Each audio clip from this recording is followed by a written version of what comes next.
Yo! Welcome back to Prim Victor, and for today's video, nandito nga tayo ulit sa ating farm. Mamasyal lang tayo ulit. Punta tayo sa Bandaron. Ito po lang sinasaka natin is 1 hektarya at kalahati lang po ito. Bali mga 26 luwang lang po. Ayan, hindi po sa amin lahat yan. Ito lang.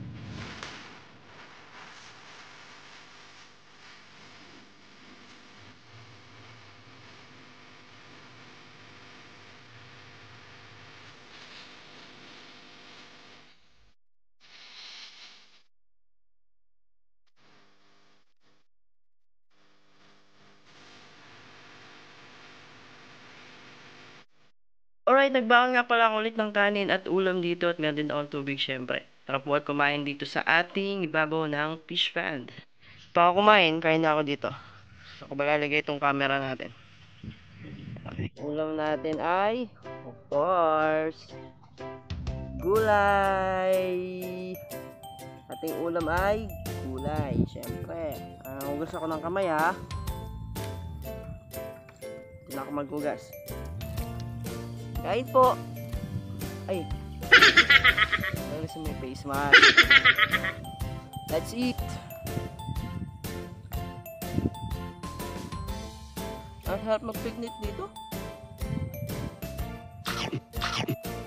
Inabraw na gulay. Samot-saring gulay.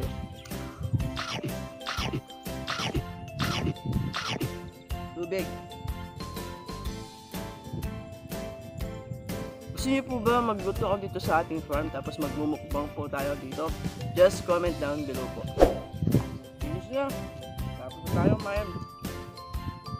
Sarap.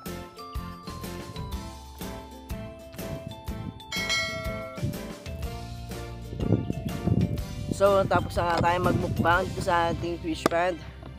Ang pinakaw natin. Sulit, ubus, sarap ng gulay. Kaya Jawa, anong masasabi mo sa palay natin? Siya po yung nagsasaka ng aming palay dito.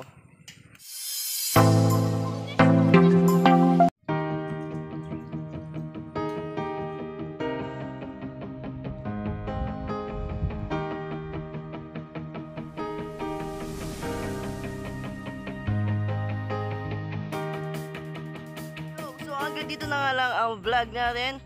Maraming salamat ulit sa sumubaybay sa ating pagliligbot dito sa ating farm.